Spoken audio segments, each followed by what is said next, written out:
Hello everybody, I'm the one-man drywall army and I'm coming back to you today and just wanted to welcome you. If you're new to this channel, welcome, and if you're not new to this channel, would just like to say welcome back. So in today's video, I'm basically going to show you guys how I do large drywall jobs with very little money up front. Now the first thing I need to mention to you is, before you go ahead and commit to any one job, is you got to know how you're going to get from destination A to destination B. Destination A being the start and destination B meaning finish. When you finish the job without running out of money. You never want to run out of money, okay? I call that overextending. Yeah, you definitely don't want to run out of money, you know, just because people need to eat. People need to pay their bills. People, you know, people need money. So just make sure that you're covered when you know where the money's going to come from, and it's going to be enough of a steady of a flow so you've got all your expenses covered, okay? And so I just want to say the first number one way that I do these large drywall jobs with very little money is I utilize what's called a joint check agreement. Okay? I don't have black, so I'm hoping you can see that. So I'm going to put right here, joint check agreement. So in short, what a joint check agreement is, it's a three-party agreement where the general contractor comes with the subcontractor and the material supplier.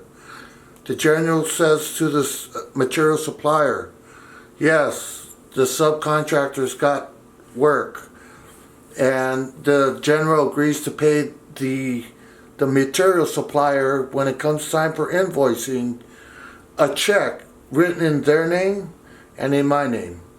So with that being said, that's all I'm going to say about the joint check, because there's just so many different moving parts. But in short, that's how you can. If you got $20,000 worth of materials and you got $20,000 to do payroll, you know, if you use that $20,000 to pay for the materials, you're not going to have no payroll money. So this allows you to, you know, extend a little further than you would if you didn't do that, okay? So anyways, the second thing that I do on pretty much every job that I ever do, and all it is just locking in the payment schedule, okay? I do a lot of jobs where I don't even get anything for my time until the very end, and I like it that way because I can float the job out and I get the whole thing all at once. That's the reason why I do that.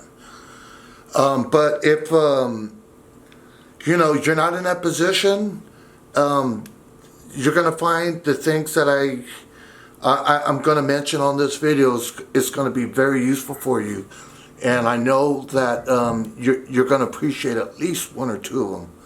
So anyways, when locking in a payment schedule, make sure that it accommodates your financial needs, okay? So if you make sure that your financial needs are going to be accommodated for, then that's exactly what that's all about. Just make sure.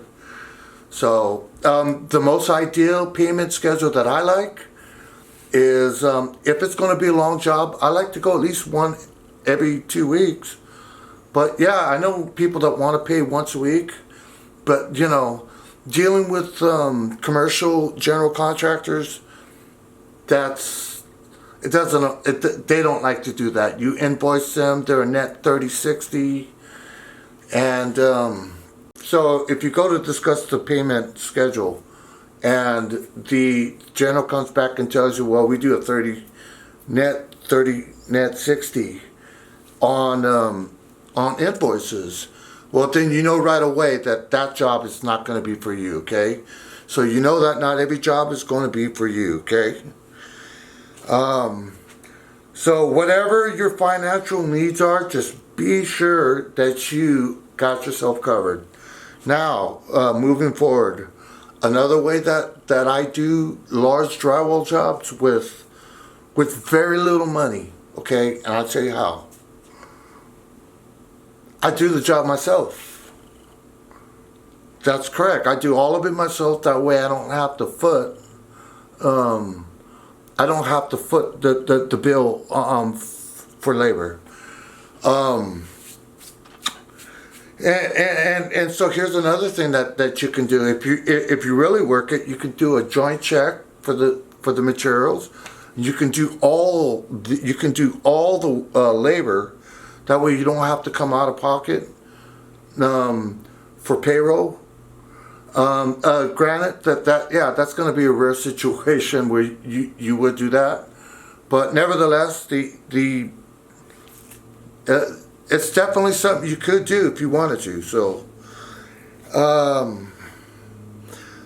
yeah, that's pretty basic. That's pretty simple right there. But if you got employees, this whole system works. The locking in the payment schedule, regardless of the amount of employees you got. If you have 20 employees, just make sure that when it comes time to everybody getting paid, that you're covering yourself, and that way nobody's gonna get hurt, or at least their feelings hurt, right? Okay, so the last thing that I'm gonna mention on this video is gonna be it's gonna be the fourth thing that I'm gonna mention that allows you to do large drywall jobs with very little money up front. And that's going to be good old faithful credit card. So, if you find yourself in a jam, the credit card is there for that reason.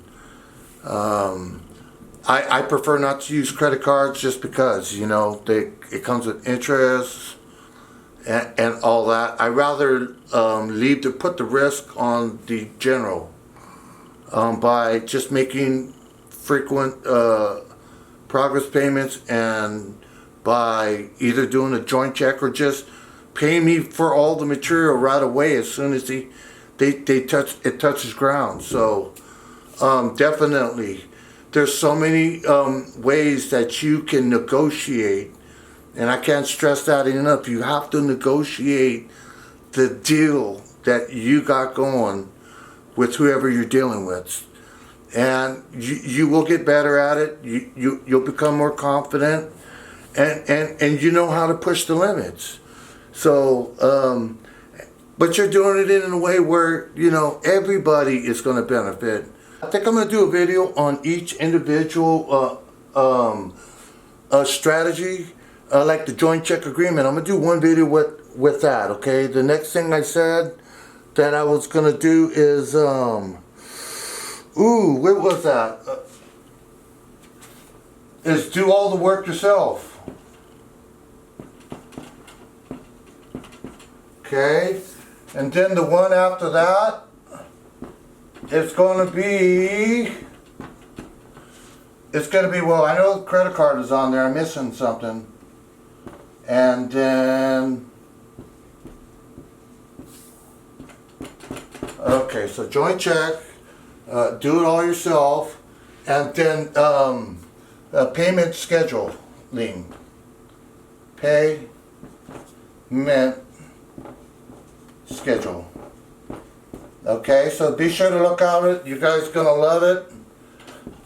By understanding the process, all the little details, that's just gonna help you feel more confident with going to a general contractor and asking. It's kind of humbling. The first time I did the joint check agreement, that joint check agreement is, but what I've come to find out was that they've never said no to me when I asked if we can do a joint check. So And they welcome it because for them, they know that the supplier is going to get paid. And so that's the reason why they love it. Okay, so I hope you guys got something out of my videos, and be sure to look out for